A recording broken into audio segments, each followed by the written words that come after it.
if you're familiar with Grove City College. Yeah, very well. Yeah, very much so. Yeah. Okay, what, when you say you came out of there a feminist, what's a Grove City feminist?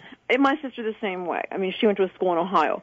We both came out being women working in men's professions, which were predominantly men's professions back in the 70s.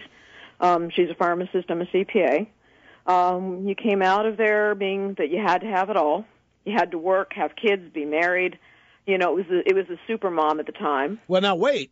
I don't mean to nitpick, but yes, I was in Pittsburgh in the 70s. I will never forget it.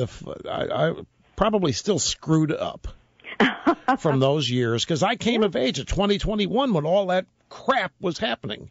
And it has forever tainted me in just the way I deal with women. But my question to you, back then, getting married was not something you did. You did not derive happiness from a man or a relationship. Nope, you didn't. That's why you had to work full time.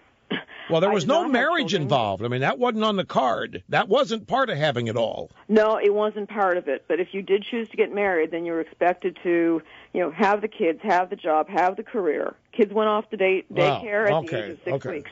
I mean, that's what they did. Gosh, okay. And if you didn't do that, I actually found myself looking down my nose at women that chose to quit their jobs and stay home. Because it just seemed, why would you do that if you spent all that time in college and, what a waste. And, as you evolve professionally in maturity and your brain ceases to be mush, as you talk about college youngsters, which is so true, you start to understand and you do normally temper and, become a conservative through it. But the shame of it is just how much that has screwed up so many families, so many women, so many men. And I think no wonder folks were happier in the 50s and 60s because the roles were clearly defined. You really did. I mean, my family was basically Ozzie and Harriet. Right. We had a great life, and Dad worked. Mom stayed home with us and raised us. Well, you say the roles in the 50s and 60s were clearly defined. Who defined them back then?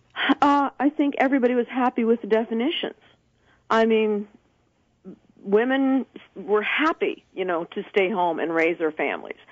Society itself, I think the culture was just much more organized. I think there was far less stress in families.